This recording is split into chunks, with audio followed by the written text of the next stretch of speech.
तुम्ही जेव्हा जनतेमध्ये निवड राणे द्वेष म्हणून तुम्ही अगर लढायची भूमिका करत असाल मग तुमची ही अवस्था होती. आज जिल्ह्यामध्ये एवढा उलाढाल वाढली पाहिजे की मुंबई पुणे नाशिक गोवाकडे जाणारा आपला तरुण हा इथंच थांबला पाहिजे.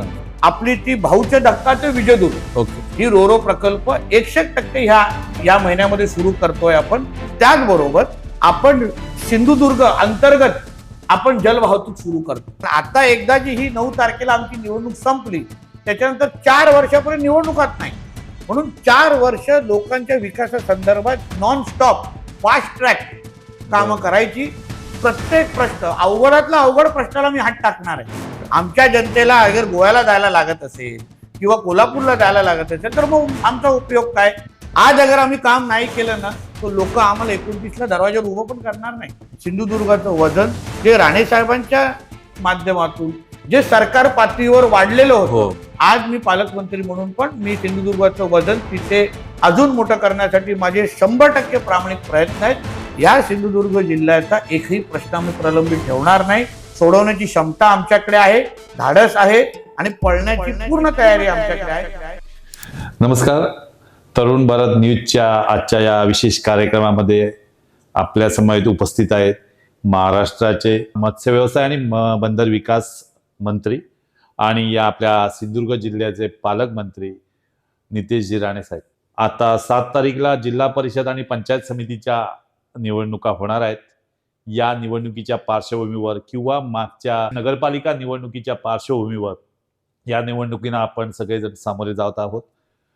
या पार्श्वभूमीवर आता युती पण झालेली आहे आणि या युतीच्या माध्यमातून या निवडणुकांना आपण कसे सामोरे जात आहोत याची बरीच उत्तरं साहेबांकडनं आपल्याला मिळतील. पण सगळ्यात महत्त्वाचं असं आहे की निवडणुका होण्यापूर्वीच जी बिनविरोधची जादू आणि दस्तूर खुद्द साहेबांच्या मतदारसंघात 7 जिल्हा परिषद आणि 13 पंचायत समिती हे बिनविरोध निवडून आलेले आहेत.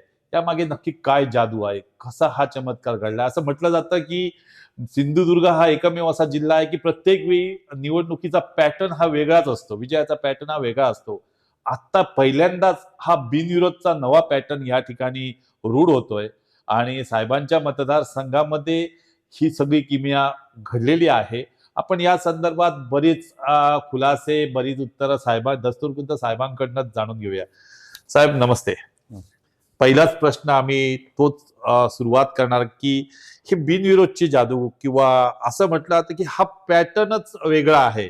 आजपर्यंत वेगवेगळे पॅटर्न प्रत्येक निवडणूक ही वेगवेगळ्या पद्धतीने येते. या निवडणुकीत निवडणुका जाहीर झाल्यानंतर उमेदवार जाहीर झाल्यानंतर बिनविरोधचं जे सुरू झालं आणि सगळ्यात जास्त म्हणजे 7 जिल्हा परिषद आणि 13 पंचायत समिती बिनविरोध आले आणि त्याच बरोबरीने विरोधकांना उमेदवार मिळेनासे झाले आहेत. आणि हे सगळं आपल्या मतदारसंघात जिल्ह्याचं बाजूला ठेवू, जिल्ह्याचं तर बघूच आहोत, पण हे सगळं आपल्या मतदारसंघात घडलंय.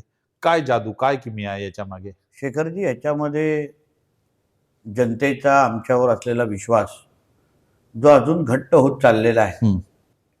लोकसभेपासून सुरू झालेला प्रवास, विधानसभा, नगरपालिका आणि आता जिल्हा परिषद. आता ह्या सिंधुदुर्ग जिल्ह्यामध्ये विकासाच्या दृष्टिकोनातून, सुरक्षेच्या दृष्टिकोनातून आणि भविष्याचा आधार आणि भविष्याचं कवच आणि भविष्य कोण घडू शकतं ह्याच्याबद्दल जेव्हा जनता विचार करते तेव्हा महायुती, सन्मान्य राणेसाहेब, सन्मान्य देवेंद्र फडणवीसजी, सन्मान्य एकनाथ शिंदेजी या सगळ्यांची जी काय एक भक्कम पाठिंबा आणि साथ मला मिळालेला आहे. निलेश राणेजी असतील, दीपक केसरकरजी असतील, हे माझ्या खांद्याला खांदा लावून जे काम करतायत आणि म्हणून ही एवढी भरगच्च टीम असल्यामुळे आज जनतेमध्ये आमच्याबद्दलचा विश्वास वाढत चाललेला आहे.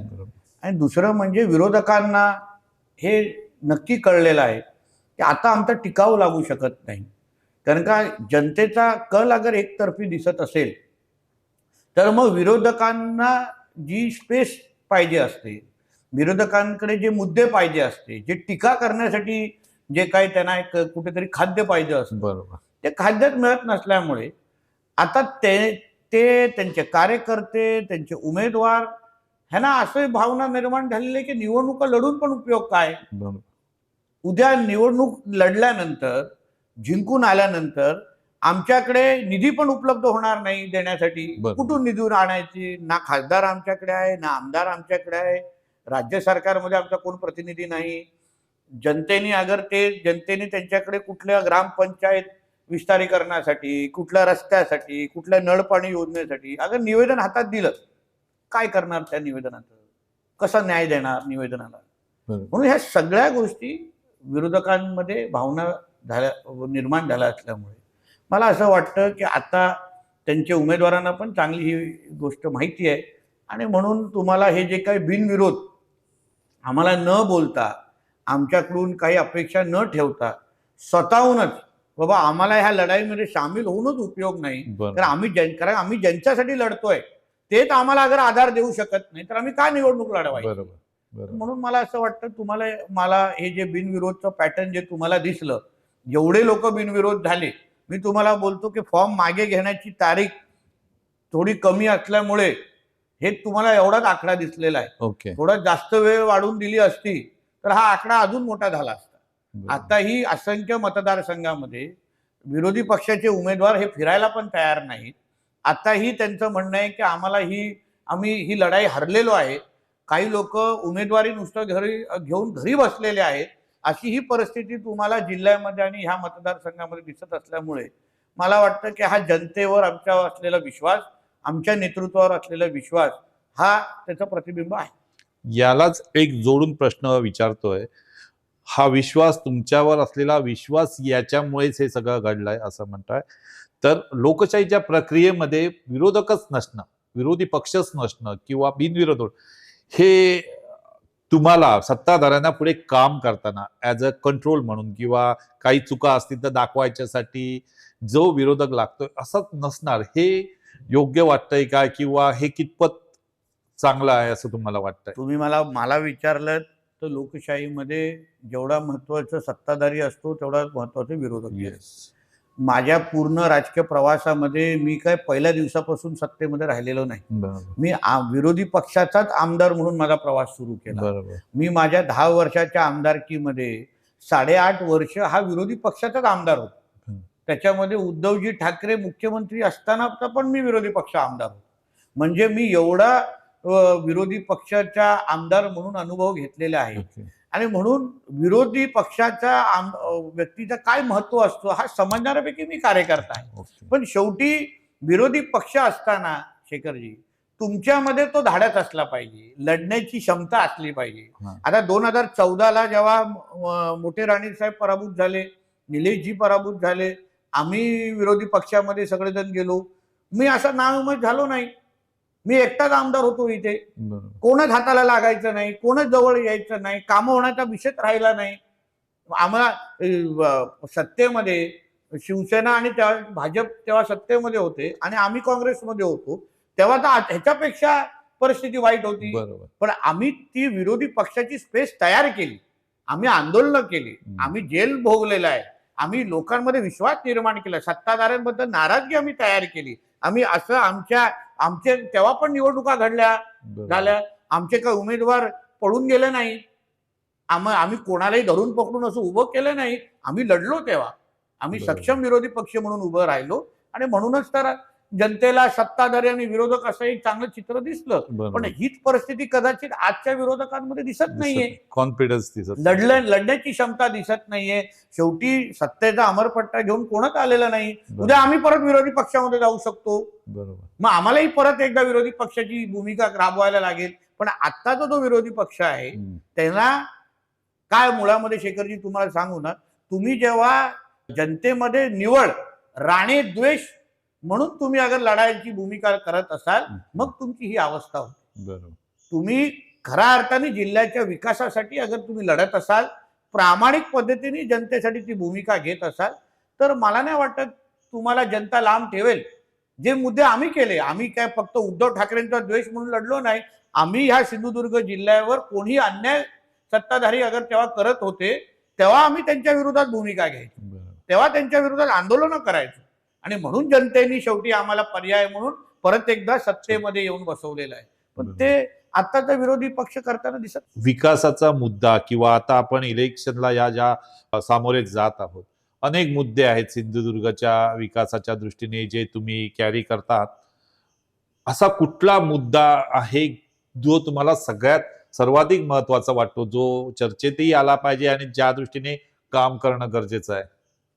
जेव्हा आम्ही ह्या सत्तेचा प्रवास सुरू केला, सन्मान्य राणे साहेबांनी त्यांच्या भाषणामध्ये जो एक टार्गेट आमच्या समोर दिलेला आहे, जो एक संकल्प केलेला आहे की ह्या जिल्ह्याचं दरडोई उत्पन्न आम्हाला 4.5 लाखाच्या घरात घेऊन जायचं आहे. तो प्रवास आमच्या दृष्टिकोनातून महत्वाचा. बरं. मग आम्ही असा विचार केला, मी पालकमंत्री म्हणून, निलेशजी आमदार म्हणून, केसरकरजी आमदार म्हणून, सत्तेचे प्रतिनिधी म्हणून, की ह्या जिल्ह्याला आर्थिक सक्षम बनवण्यासाठी कुठल्या क्षेत्रामध्ये काम करायला लागेल, कुपोषणाबद्दल काय करायला लागेल, ह्या जिल्ह्यातल्या तरुण तरुणींना ह्या जिल्ह्यामध्ये राहून नोकऱ्या निर्माण करायच्या असतील तर काय काय करायला लागेल, शेती संदर्भात आंबा, काजू, सुपारी, मासेमारी या सगळ्या क्षेत्रामध्ये वरच्या माध्यमातून जिथे या जिल्ह्याचं अर्थकारण अवलंबून आहे त्या क्षेत्राला आपण चालना कसं देऊ शकतो.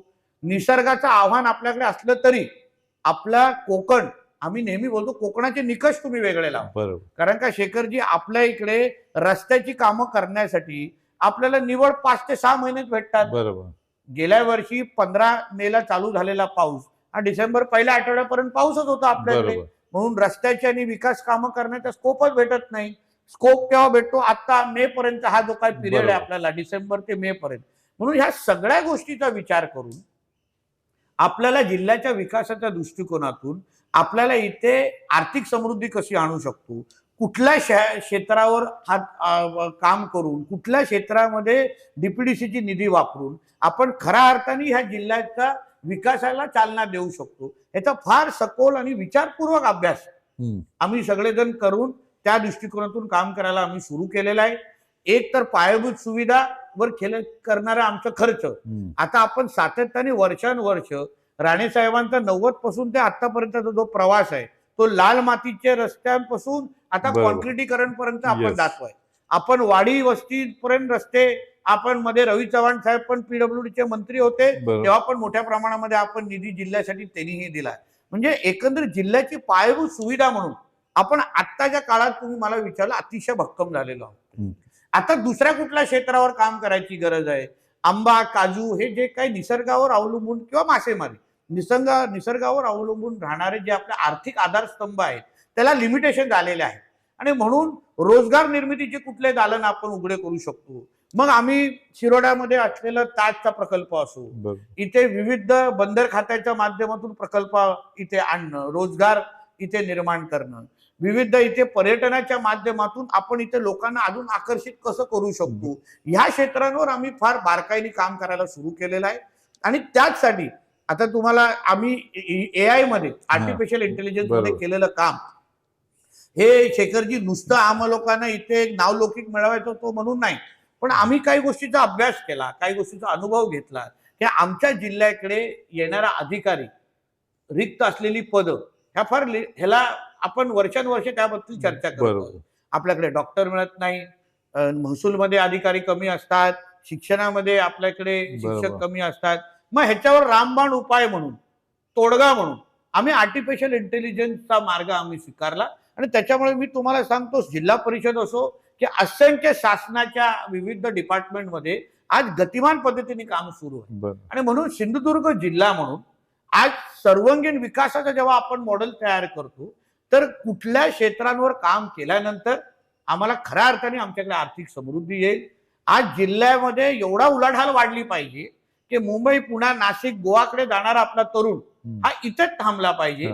आणि म्हणून तुम्हाला बोलतो, हा कोल्हापूर आणि वैभववाडी जो रेल्वे मार्ग आहे तो त्याच्या मागची तीच भूमिका आहे. बंदर विकास, जो रेडीचा बंदर आहे, आनंदवाडीचा बंदर आहे, अंड्याचे बंदरचे विकास आम्ही करतोय, त्याच्या मागची तीच भूमिका आहे. ते आपल्या पूर्ण जिल्ह्याला आर्थिक सक्षम बनवण्याच्या दृष्टिकोनातून आज आपण कृषी उत्पन्न बाजार समिती, APMC मार्केट नांदगावला का उभारतोय? कारण आपल्या इकडे जो बाहेर झालेला माल आपल्या जिल्ह्यातच थांबला पाहिजे.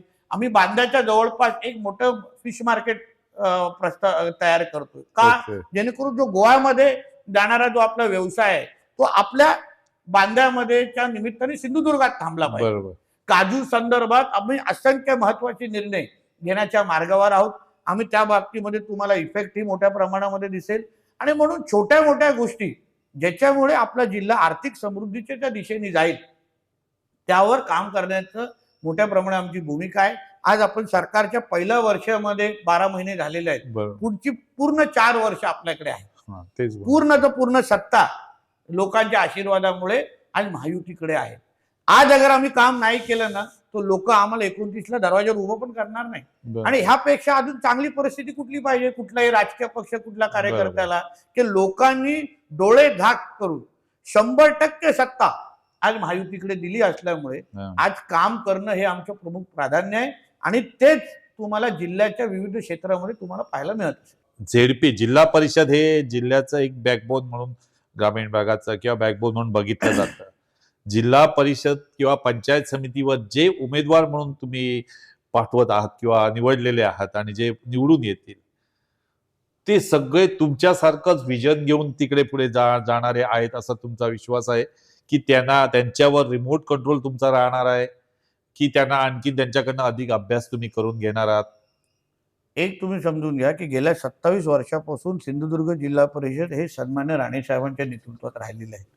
आज जिल्ह्यातले असंख्य नेते जे तुम्हाला कुठल्याही पक्षामध्ये दिसले असतील, आजी माजी जिल्हा परिषदचे अध्यक्ष आज वेगवेगळ्या पक्षामध्ये काम करत असले तरी आज राणे साहेबांच्या मुशीतून किंवा सिंधुदुर्गापासून जिल्हा परिषदेतून सुरू केलेला त्यांचा राजकीय प्रवास आज काही लोक आमदारकीपर्यंत पोहोचलेले आहेत, काही लोक त्या पक्षातले मोठे नेते झालेले आहेत. जिल्हा परिषद ही त्या जिल्ह्याचं मिनी मंत्रालय असतं. जिल्हा परिषद जसं शहरामध्ये महापालिकांचं महत्व असतो तसं ग्रामीण भागामध्ये जिल्हा परिषदचं महत्व असतं.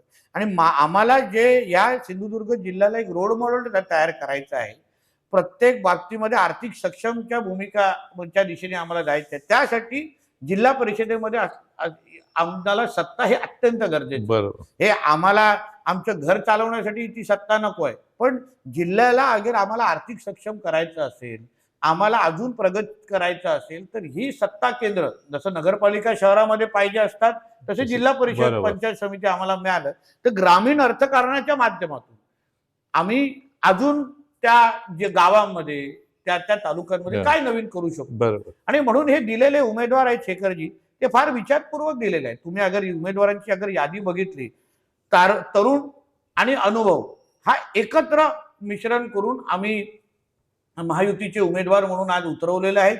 जिथे नवीन चेहरे काही तुम्हाला दिसतील, काही अनुभवी चेहरे तुम्हाला दिसतील, ज्यांचा कामाचा फायदा ज्यांच्या ऊर्जेचा फायदा आम्हाला निश्चित पद्धतीने येणाऱ्या काळात होईल.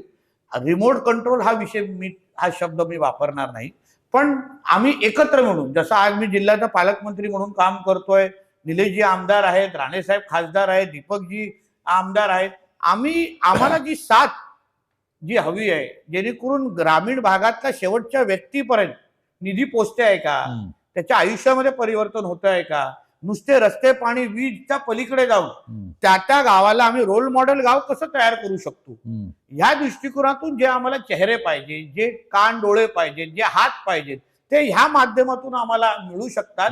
आणि म्हणूनच 50 जिल्हा परिषद सदस्य आणि 100 पंचायत समिती सदस्य आज आम्ही रिंगणामध्ये उतरवलेले आहेत. आम्हाला एवढीच जनतेकडून अपेक्षा आहे की आज जे काही 12 महिन्यामध्ये आम्ही काम करू शकलो त्याचा एक ट्रेलर तुम्ही पाहिलेला आहे. आपल्या जिल्ह्याला प्रत्येक बाबतीमध्ये एक क्रमांकावर ठेवण्याचा आमच्या सगळ्यांचा प्रयत्न आहे. मग निधी खर्चाच्या बाबतीमध्ये असो किंवा AI च्या बाबतीमध्ये असो किंवा अन्य प्रकल्प.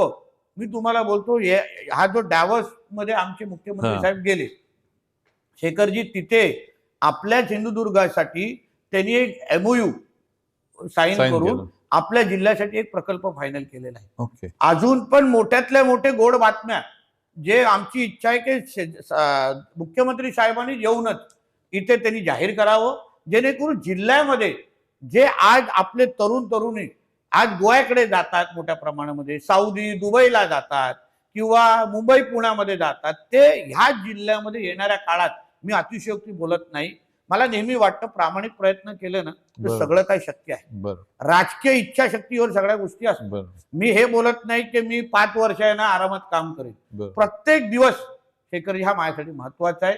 12 तासामध्ये मला प्रत्येक मिनिट अगर मी जिल्ह्याच्या विकासासाठी काही हाताने हातभार लावू शकतो, काही निर्णय घेऊ शकतो, तर माझ्यासाठी सोपा, माझ्यासाठी अजून उपयोग आहे. आणि जिल्ह्यामध्ये अधिकारी लोकांची एक चांगली टीम आज आपल्याला मिळालेली आहे. बरोबर आपल्या कलेक्टर मॅडम चांगलं काम करतायत.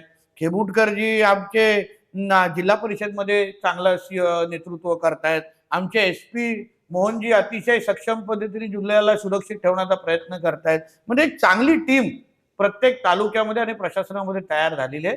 आणि म्हणून उद्या जेव्हा राजकीय सत्ता या जिल्हा परिषदमध्ये येईल, आम्ही जे काय AI मध्ये काम करतोय जिल्हा परिषदमध्ये, ओके आम्ही त्याला विविध विकास कामं जे आम्ही प्लॅनिंग केलेले आहे. उदाहरण आम्ही सोलारचा एक फार मोठा नेटवर्क आमची जिल्हा परिषदच्या माध्यमातून तयार करणार आहे. त्याच्यामुळे आज शाळा आणि विविध आस्थापनावर जे काही विजेचे मोठे मोठे बिल येतात बरोबर. ग्रामपंचायतीला, बरोबर हा शाळा त्याच्यामध्ये मुळे बंद पडतात. त्याच्यामध्ये आमचा प्रयत्न आहे की सोलारचा पर्याय आणायचा, ओके जेणेकरून विजेचा बिल अगर कमी झालं तर शाळेचा खर्च कमी होतो. त्याच्यामुळे शाळा सक्षम पद्धतीने चालू शकतात.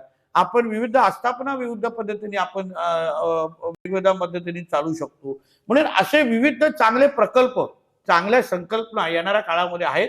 माझी अपेक्षा एवढीच आहे की सिंधुदुर्ग जिल्ह्याच्या जनतेने आम्हाला आमचे शिलेदार जास्तीत जास्त निवडून द्यावेत. जनतेचा आशीर्वाद असेल तर 50 सदस्य आणि 100 पंचायत समिती हे सगळेचे सगळे शिलेदार अगर आम्हाला निवडून दिले तर मी तुम्हाला जनतेला आपल्या माध्यमातून विश्वास देतो की आपल्याला अपेक्षित असलेलं काम बरोबर अतिशय प्रामाणिक पद्धतीने जिल्ह्याच्या विकासासाठी करण्यासाठी आमच्याकडे राणे साहेबांसारखं नेतृत्व आहे, निलेशजी आणि केसरकरांसारखा अनुभव आहे. आदरणीय देवेंद्र फडणवीसजींचं या सिंधुदुर्ग जिल्ह्यावर अतिशय बारीक लक्ष आहे. ते त्यांनी शब्दापलीकडे कृतीतून ते दाखवून देत आहेत. आमचे एकनाथ शिंदे साहेब असतील, आमच्या आता सुनित्रा पवार ताई असतील, आम्ही सरकार म्हणून आमच्या सिंधुदुर्गाच्या मागे अतिशय भक्कम पद्धतीने उभे आहोत. सिंधुदुर्गाचं वजन मी तुम्हाला विश्वासाने सांगतो, सिंधुदुर्गाचं वजन जे राणे साहेबांच्या माध्यमातून जे सरकार पातळीवर वाढलेलं हो होतं, बरोबर जे त्याच्यानंतर केसरकरांनी पण वाढवलं, उदयजी सामंतनी पण वाढवलं, रवी चव्हाणनी तर ताकदच उभी केली, त्याच मार्गावर आज मी पालकमंत्री म्हणून पण मी सिंधुदुर्गाचं वजन तिथे अजून मोठं करण्यासाठी माझे 100% प्रामाणिक प्रयत्न आहेत. मला जनतेचा फक्त साथ आणि आशीर्वाद हवा आहे. तुमच्या ड्रीम प्रोजेक्ट बद्दलचा एक प्रश्न आहे. जो विजयदुर्ग बंदर आणि रो सेवा जो सिंधुदुर्गवासी आहे त्याची खूप वाट बघतायत. मागच्या गणेशोत्सवात तो सुरू होईल असं वाटत होतं, पण पाऊस वाढला आणि त्याच्यामुळे पुढे समजू शकतो. पण आता पाऊस संपल्यानंतर आता काय पोझिशन आहे किंवा केव्हा सुरू होणार आहे असं तुम्ही सांगू शकता? ते एका प्रकल्पाबद्दल बोलण्याच्या अगोदर थोडक्यात शेखरजी मी तुम्हाला त्याच्या मागची संकल्पना मला सांगायची आहे की आज सिंधुदुर्ग जिल्ह्याकडे आपला पर्यटन जिल्हा आहे. बरोबर आपल्याकडे पर्यटक येण्याचा ओढ हा विविध माध्यमातून वाढला पाहिजे, Yes. तरच आपल्या इकडचं अर्थकारण आणि उलाढाल वाढेल. आज मी ज्या पद्धतीने चिपी विमानतळाला आज तुम्ही पहा, बरोबर आपण नाईट लँडिंगची परवानगी आणून दिलेली आहे. आज तिचे पार्किंगची स्लॉट आज वाढलेले आहेत. येणाऱ्या कॅबिनेटमध्ये आपण त्याला VGF व्हॅल्युएबल गॅप फंडिंग ज्याला म्हणतो, Yes. ज्याच्यामुळे आपला तो एअरपोर्ट हा आपल्याला फिजिबल होणार आहे. म्हणजे जेणेकरून आपल्याला आर्थिक आपल्याला अडचण निर्माण होणार नाही, चणचण निर्माण होणार नाही. त्या दृष्टिकोनातून आम्ही पावलं टाकून मुंबई सिंधुदुर्ग आणि सिंधुदुर्ग मुंबई ही विमानसेवा आपण सुरू करतोय. बरोबर इंडिगो बरोबर आमच्या अंतिम टप्प्यात बोलणं चालू आहे. म्हणजे आपला एअरपोर्ट, आपलं विमानतळ हे 100% कॅपॅसिटीवर बरोबर या दृष्टिकोनातून आपण सुरू करतोय. कोल्हापूर वैभववाडीच्या त्या रेल्वे प्रकल्पाबद्दल आपल्याला बोललो. कालच्याच अर्थसंकल्पामध्ये 3,500 टोटल तो प्रकल्प 7,500 कोटीचा आहे. 3,500 कोटी जिथे 30,000 कोटी काल केंद्रीय अर्थसंकल्पामध्ये फक्त बरोबर. महाराष्ट्रासाठी तरतूद केलेली 30,000 कोटीची, त्याच्यामध्ये 6,500 कोटीमध्ये 3,500 कोटी हे आपल्या कोल्हापूर वैभववाडीसाठी ऑलरेडी त्याची तरतूद केलेली आहे. बरोबर उर्वरित 3,500 आम्ही महाराष्ट्र सरकार म्हणून आम्ही देणार आहोत. म्हणून रेल्वे म्हणून आपण आर्थिक सक्षम आहोत. वंदे भारत सारखे ट्रेन आपण सुरू केलेले आहेत. आता राहिलं बरोबर. जलमार्ग. हा. आता जलमार्गाच्या मागची आमची भूमिका ठेवली की आपल्याला लागलेली 120 किलोमीटरची किनारपट्टी बरोबर. आहे, त्याच्यातून अगर आपण जलमार्गाच्या माध्यमातून पर्यटकांना आणू शकलो तर मोठ्या प्रमाणामध्ये पर्यटन ही वाढेल. आपल्याला आंबा, काजू तर उलाढालमध्ये पण आपल्याला मदत होईल. बरोबर. म्हणून आपण अधिकृत पद्धतीने शेखरजी कुठलाही प्रकल्प अगर सरकार पातळीवर सुरू करायचा असेल, आम्ही पहिले विरोधी पक्षामध्ये होतो तेव्हा आम्हाला बोलायला फार सोपं वाटतं. बरोबर. आता आम्ही सरकारचे भाग आहोत म्हणून त्याची पूर्ण प्रक्रिया समजण्याची चांगली संधी मिळालेली आहे. बरोबर. आपण त्याचे EOI फ्लोट केलेला आहे. बरोबर. आचारसंहिता जशीच 9 तारखेला संपेल, 16 ते 17 तारखेपर्यंत माझा प्रयत्न आहे प्रामाणिक हा. कुणकेश्वर यात्रेच्या निमित्ताने ती रोरो सुरू करायची. पण मी तुम्हाला एवढं सांगतो, ते तेव्हा नाही झाले तरी 25 फेब्रुवारीच्या अगोदर हा. आपली ती भाऊचे धक्का ते विजयदुर्ग ओके. ही रोरो प्रकल्प 100% या महिन्यामध्ये सुरू करतोय आपण. त्याचबरोबर आपण सिंधुदुर्ग अंतर्गत आपण जलवाहतूक सुरू करतोय. ओके. म्हणजे तुम्हाला आता वेंगुर्ला ते मालवण, हा. मालवण ते देवगड आणि देवगड ते विजयदुर्ग हम्म. अगर आपल्याला जायचं असेल तर एक कंपनीने आम्ही त्याला शॉर्टलिस्ट केलेली आहे. त्यांचा DPR बनवण्याचं काम सुरू आहे. ओके. आमची अपेक्षा आहे की पुढच्या 2 ते 3 महिन्यामध्ये त्या कंपनीच्या माध्यमातून आपल्याला अगर उदाहरण इथून वेंगुर्ला टू मालवण जायचं असेल तर जसं आपण गाडीने इथून रिक्षाने जातो किंवा टुरिस्ट गाडीने जातो, तसं आपण समुद्र मार्गाने पण बरोबर. आपण मालवण ते देवगड येऊ शकतो. देवगड ते उद्या गणपतीपुळ्याला पण जाऊ शकतो, रत्नागिरी जाऊ शकतो. अशा पद्धतीचं नियोजन माझं बंदर खात्याने केलेलं आहे, जेणेकरून रस्ते, विमानसेवा, रेल्वे आणि जलवाहतूक या चारही माध्यमातून कोकणाला आपल्याला चालवण्यासाठी आपण सगळ्या पद्धतीची ताकद वापरतो. आपण मत्स्य व्यवसाय मंत्री आहात. मत्स्योत्पादन वाढवण्यासाठी, कॅच वाढवण्यासाठी काय विशेष प्रयत्न आपले किंवा या बजेटच्या माध्यमातून आणि आहेत का? सर्वात कालच्या परत एकदा मी आदरणीय आपण प्रधानमंत्री साहेबांचा मनापासून आभार मानले पाहिजे की कालच्या अर्थसंकल्पामध्ये आपल्या कोकणावर एवढं काजू, आंबे, बरोबर, सुपारी आणि मासेमारी यावर अतिशय चांगले निर्णय आणि तरतूद त्यांच्या माध्यमातून केलं. जवळपास 500 नवीन तलाव देशभरामध्ये उभे करण्याचं काम हे त्यांच्या निर्णय त्या निमित्ताने झालेला आहे. मोठ्या प्रमाणामध्ये मच्छीमार महिला असो की विविध योजनांच्या माध्यमातून असो, आता केंद्र सरकारची असलेली पंतप्रधान मत्स्य संपदा योजना, त्या योजनेला मोठ्या प्रमाणामध्ये काल तरतूद अर्थसंकल्पामध्ये झालेली आहे. त्याचा लाभ सगळ्याच मच्छीमारांना येणाऱ्या काळात शेखरजी आपल्याला उपलब्ध होणार आहे. पण त्याचबरोबर मी तुम्हाला सांगेन की पंतप्रधान मत्स्य संपदा योजनेच्या धर्तीवर आपण येणाऱ्या एका महिन्यामध्ये, आता फायनान्स डिपार्टमेंटकडे आपली ती फाईल गेली आहे, येणाऱ्या एका महिन्यामध्ये मुख्यमंत्री मत्स्य संपदा योजना राज्य पातळीची पण आपण योजना मच्छीमारांसाठी आणतोय, जेणेकरून छोट्यातले छोटे म्हणजे कोणाला ते बॉक्स घ्यायचे असतील, आईस बॉक्स घ्यायचे असतील, काही आईस फॅक्टरी लावायची असेल, विविध त्यांना मासे विकण्यासाठी विविध त्यांना साधन समृद्धी उभी करायची असेल, तर त्या सगळ्या गोष्टी आपण त्या मुख्यमंत्री मत्स्य संपदा योजनेच्या माध्यमातून उपलब्ध करणार आहोत, जेणेकरून मासेमारीच्या माध्यमातून जे काय आर्थिक सक्षम आमच्या मच्छीमारांना करायचं आहे तो निश्चित पद्धतीने करण्यासाठी आमचं सरकार कटिबद्ध आहे.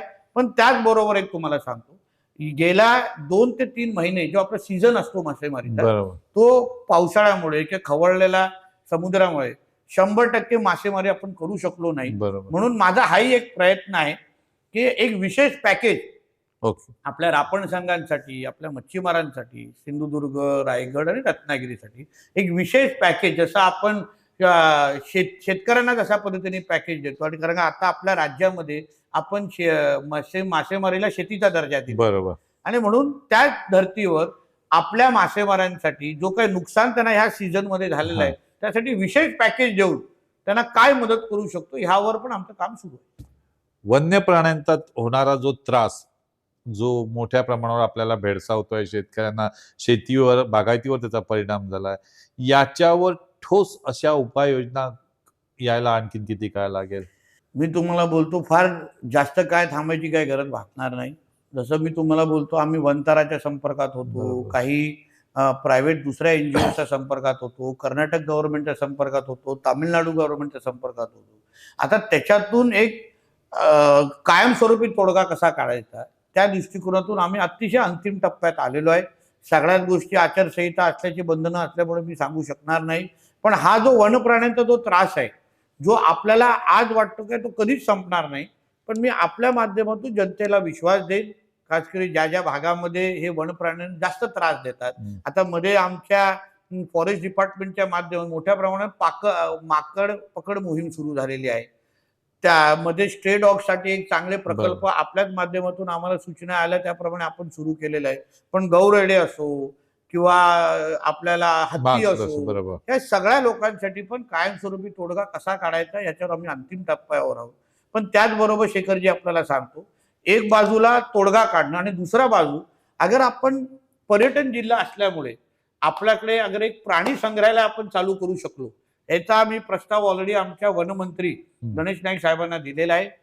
प्राणी संग्रहालयाच्या माध्यमातून अगर एक चांगलं प्राणी संग्रहालय आपण 100-200 एकरवर इथे उभं करू शकलो, तर त्या प्राण्यांना पण त्रास कमी होणार आणि पर्यटनाच्या दृष्टिकोनातून एक पर्यटन जिल्हा असल्यामुळे, जसं आता आपण ताडोबाला जातो, त्याच्यावर मोठ्या प्रमाणामध्ये तिचा इकॉनॉमी त्याची अवलंबून आहे, अर्थकारण अवलंबून आहे. तसंच आपल्याला तर रेडी पर्यटनच जिल्हा आहे.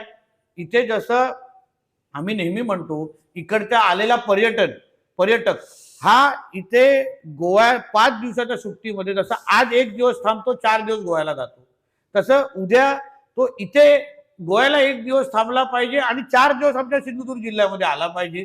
आणि म्हणून इथे थांबण्यासाठी, त्याच्या कुटुंबाला घेऊन जाण्यासाठी त्याला जी कारणं पाहिजे, मग त्याच्यामध्ये एक प्राणी संग्रहालय असू शकतं, काही नवीन प्रकल्प असू शकतात, असे विविध पद्धतीची पर्यटनाच्या दृष्टिकोनातून प्लॅनिंग आमची सुरू आहे.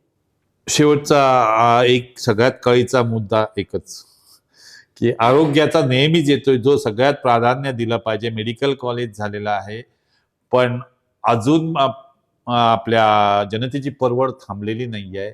मेडिकल कॉलेज अजून सेट व्हायला काही वर्ष लागतील, दिसत आहेत. इन्फ्रा चालू आहे चांगल्या मधल्या पिरियडमध्ये, हा जो पिरियड लागणार आहे रेफर टू गोवा, याच्यात बऱ्याच जणांचे प्राण जात आहेत.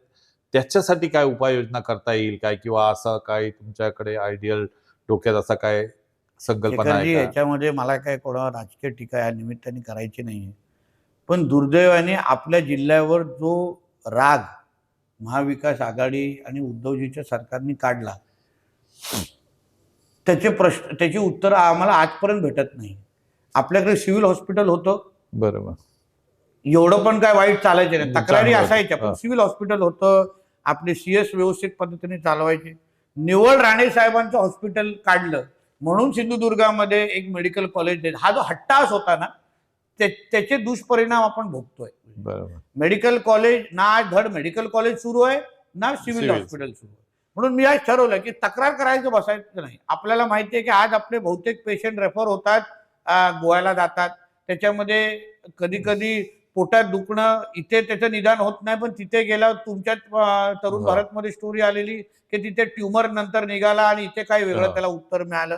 तर ह्या सगळ्या गोष्टीच्या पार्श्वभूमीवर कायमस्वरूपी तोडगा म्हणजे इथे कुठेतरी तुकडा पाडायला पाहिजे की बाबा मेडिकल हॉस्पिटलच्या काय जबाबदाऱ्या आहेत आणि मेडिकल कॉलेजच्या काय जबाबदाऱ्या, म्हणजे सिव्हिल हॉस्पिटलच्या काय जबाबदाऱ्या आहेत आणि मेडिकल कॉलेजच्या काय, हे दोन्ही तेवढ्याच सक्षम संस्था आहेत.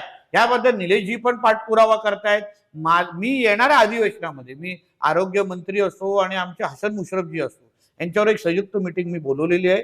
आता याच्यावर तुकडा पाडण्याची गरज आहे, कुठेतरी निर्णय घेण्याची गरज आहे. त्या प्रत्येकाला आपलं आपलं स्थान द्या, जेणेकरून सामान्य जनतेची जी परवड आहे, जे काय त्यांना आज जो त्रास होतोय तो थांबला पाहिजे. बरोबर, आम्ही काय कोणाच्या वैयक्तिक विरोधात नाही, पण ज्या पद्धतीने इथे शासकीय आरोग्य सेवेबद्दल जो काय एकंदरीत जो काही नाराजगी आहे ती दूर करण्याच्या दृष्टिकोनातून मी पावलं टाकतोय. येणाऱ्या काळात मी सिव्हिल सर्जनशी बोललोय की आपण दर 3 महिन्यामध्ये एक मोठं मेडिकल कॅम्प घेऊ, जिथे आपण जेव्हा औषधं घेतो शेखर, जिथे 3-3 महिन्याची औषधं घेतो, बॉडी चेकअप आपण 3-3 महिन्यांनी करतो, तर दर 3 महिन्यामध्ये नसलेले डॉक्टर आपण जिल्ह्यामध्ये बोलवायचे, औषधं उपलब्ध करून द्यायचं आणि पूर्ण जिल्ह्याचं एक आरोग्य चेकअप आपण सरकारच्या माध्यमातून, मी पाहिजे DPDCतून पैसे उपलब्ध करून देतो असं सांगितलेलं आहे, जेणेकरून दर 3 महिन्यामध्ये जोपर्यंत व्यवस्थित व्यवस्था बसत नाही तोपर्यंत सरकारच्या माध्यमातून बॉडी चेकअप करून द्यायचं, 3-3 महिन्याची औषधं द्यायची. कोण अगर तज्ञ टेक्निशियन नसेल त्याला बाहेरच्या जिल्ह्यातून बोलवायचं आणि जनतेला चांगली आरोग्य सुविधा आम्ही नाहीतर विकास करून उपयोगच नाही. उपयोग काय? आमच्या जनतेला अगर गोव्याला जायला लागत असेल किंवा कोल्हापूरला जायला लागत असेल तर मग आमचा उपयोग काय? आणि बरोबर. म्हणून येणाऱ्या काळामध्ये हे जे काही प्रलंबित प्रश्न आहे, मग वन खात्याच्या संदर्भात, आरोग्याच्या संदर्भात असंख्य महत्वाचे प्रश्न सुटताना आता काय आम्हाला आमचा प्रॉब्लेम काय झाला शेखरजी की डिसेंबर पासून ते आतापर्यंत आम्ही निवडणुकीच्याच प्रक्रियेमध्ये आहोत. बरोबर. कामच करायला संधी भेटली नाही. बरोबर. पण आता एकदा जी ही 9 तारखेला आमची निवडणूक संपली त्याच्यानंतर 4 वर्षापर्यंत निवडणुकाच नाही. म्हणून 4 वर्ष लोकांच्या विकासासंदर्भात नॉन स्टॉप फास्ट ट्रॅक कामं बरोबर. करायची. प्रत्येक प्रश्न अवघडातला अवघड प्रश्नाला मी हात टाकणार आहे. वर्षानुवर्ष जो प्रश्न सुटला नाहीये तो सोडवायला आम्ही प्रयत्न करणार. कारण का सरकारचा एवढा मोठा आशीर्वाद आहे, केंद्रामध्ये आमची सत्ता आहे. मी तुम्हाला सांगतो असा कुठलाही प्रश्न आम्ही सोडू शकत नाही असा बरोबर. नाही. आमच्याकडे राजकीय इच्छाशक्ती आहे, आमच्याकडे अनुभव आहे. म्हणून आपल्या माध्यमातून मी जनतेला विश्वास देतो या सिंधुदुर्ग जिल्ह्याचा एकही प्रश्न आम्ही प्रलंबित ठेवणार नाही. सोडवण्याची क्षमता आमच्याकडे आहे, धाडस आहे आणि पळण्याची पूर्ण तयारी आमच्याकडे आहे. जो पण माझा सिंधुदुर्गचा प्रश्न आरोग्याचा असो, वन खात्याचा जो पण प्रश्न सोडवेल त्याच्यासमोर मी नमस्कार पण करीन, त्याच्यासमोर आवाज पण वाढवीन, पण माझं काम करून घेईन. बरोबर. एवढं मी नक्की आपल्या माध्यमातून जनतेला शब्द देतो.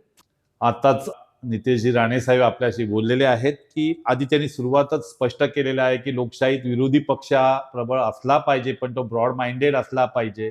विरोधी पक्ष जर आपला कॉन्फिडन्स गमावून बसलेला असेल तर तो काय उपयोगाचा नाही. जनतेने त्यांना त्यांचं काम पाहून हे सगळं यश दिलेलं आहे. त्याच्यामुळे बरेच बिनविरोध उमेदवार सुद्धा या इलेक्शनमध्ये होत आहेत. क्षमता आहे, आपल्यामध्ये क्षमता आहे, काम करण्याची तीव्र इच्छा आहे. केंद्रात सरकार आहे, राज्यात सरकार आहे, सगळं काही अनुकूल आहे. या निवडणुकीनंतर म्हणजे जिल्हा परिषदेच्या निवडणुकीनंतर निवडणुकांचं सगळं हे संपतोय आहे. पुढची 4 वर्ष पूर्णपणे काम करायला मिळणार आहे आणि आपण ते निश्चितपणे काम करू. जिल्ह्यात असा एकही प्रश्न राहणार नाही जो आपण सोडवण्यासाठी प्रयत्न करणार आहे आणि त्याच्यातूनच विकास घडवून आणू आणि हा जिल्हा संपूर्ण महाराष्ट्रामध्ये एक विकसित जिल्हा म्हणून आम्ही पुढे आणू असा विश्वास साहेबांनी यावेळी व्यक्त केलेला आहे. धन्यवाद साहेब, तुम्ही आमच्यासाठी तरुण भारतसाठी एवढा वेळ दिलेला आहे. तुम्हाला देखील निवडणुकीच्या खूप खूप शुभेच्छा. मनापासून धन्यवाद.